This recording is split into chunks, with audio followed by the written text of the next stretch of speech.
안녕하세요. 암호화폐 코인 시장에 돈이 되는 모든 정보를 빠르게 전달해드리는 여러분들의 코인 파트너 크립토피아입니다. 브리핑 시작 전 영상 하단의 고정 댓글 보시면 코인에 대해 다양한 투자자들과 함께 편하게 정보를 교류할 수 있는 무료 카톡방과 텔레그램방 링크가 있으니 부담 없이 참여하셔서 유익한 정보 나눠보셨으면 좋겠습니다. 많은 참여 부탁드립니다. 그럼 브리핑 시작해 보겠습니다. 금일은 이더리움에 대한 소식 전해드릴 예정으로 첫째, 이더리움의 덱스 거래자 감소. 둘째, 홍콩에서 승인된 이더리움 현물 ETF 관련 소식. 이렇게 크게 두 가지 소식 정리하여 전해드릴 테니 필히 시청 바라며 바로 소식 전해드리겠습니다. 이더리움의 덱스 거래자 수가 감소했다는 소식입니다. 내용 자세히 보자면 이달 초 95,000명 이상에서 지난주 63,000명으로 감소해 2월 이후 가장 적은 거래자 수를 기록했습니다.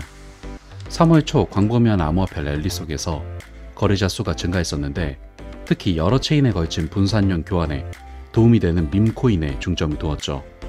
더 저렴한 거래를 제공하는 네트워크가 많은 관심을 끌고 랠리에서 가장 인기 있는 새로운 토큰을 호스팅했기 때문에 이더리움은 실제로 이번 랠리 기간 동안 지배력을 놓고 도전을 받았습니다.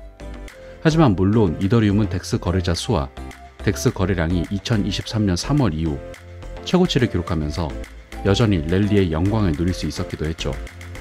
즉, 가장 적은 거래자 수를 기록했음에도 불구하고 현재 다른 덱스 거래량과 비교했을 때 여전히 높은 거래량을 유지하고 있다는 말이 됩니다.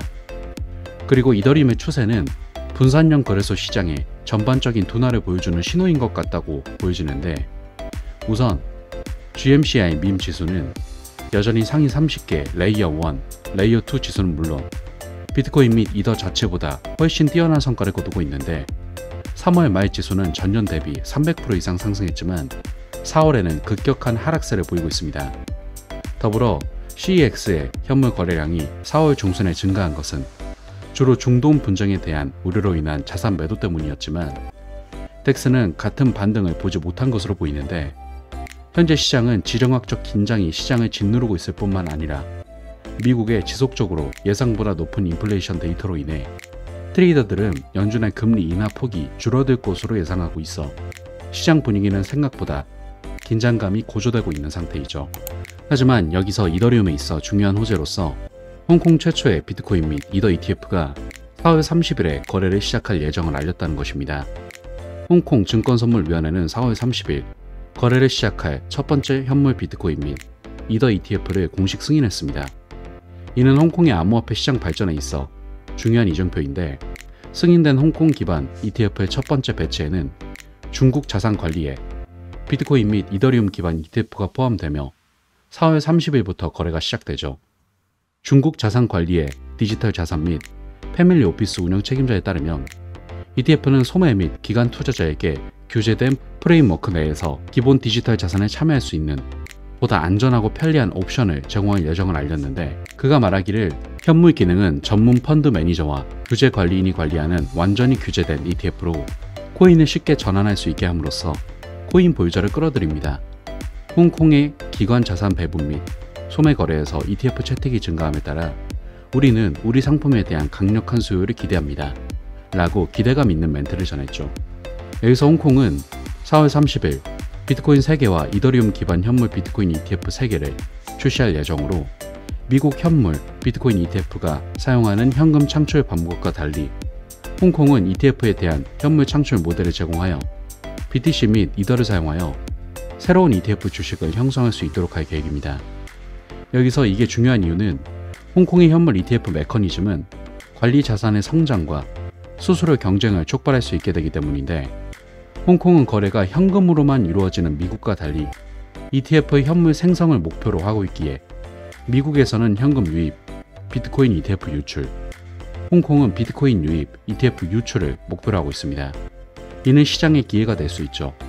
더불어 홍콩의 첫 번째 ETF를 도입하면 발행인이 사용자에게 가장 낮은 수수료를 제공하기 위해 경쟁하게 될 수 있기에 더욱 많은 투자 수요가 들어올 수 있습니다.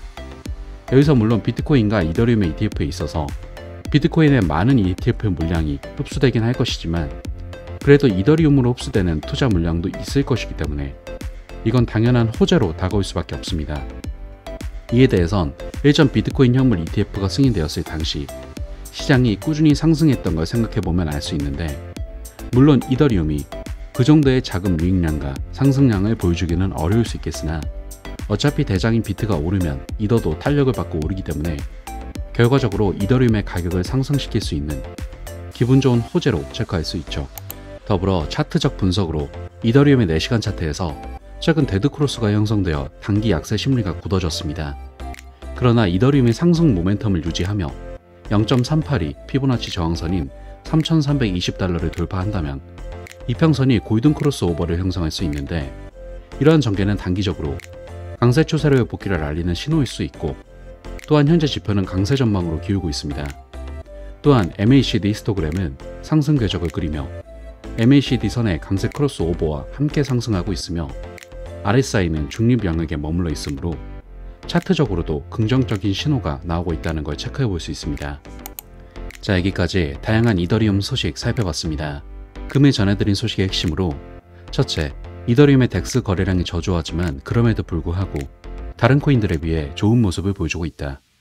둘째, 더불어 홍콩에서 비트와 이더의 현물 ETF의 승인과 차트적 분석까지 더해져 앞으로의 추가적인 상승을 매우 긍정적으로 지켜볼 수 있다. 이렇게 크게 2가지 포인트 정리하며 금일 브리핑은 마무리하도록 하겠습니다.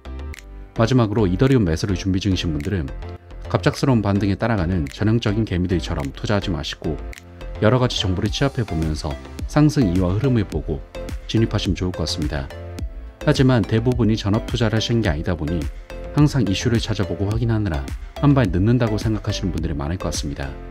그런 분들을 위해서 투자자들이 모여있는 정보 공유방을 운영 중이며 일체 유료 정보가 필요 없으니 부담 없이 참여해 보시면 좋을 것 같고, 또 본인의 보유코인에 대한 상담 역시도 도와드리고 있으니 영상 하단에 고정 댓글 링크로 문의 남겨주시면 감사하겠습니다.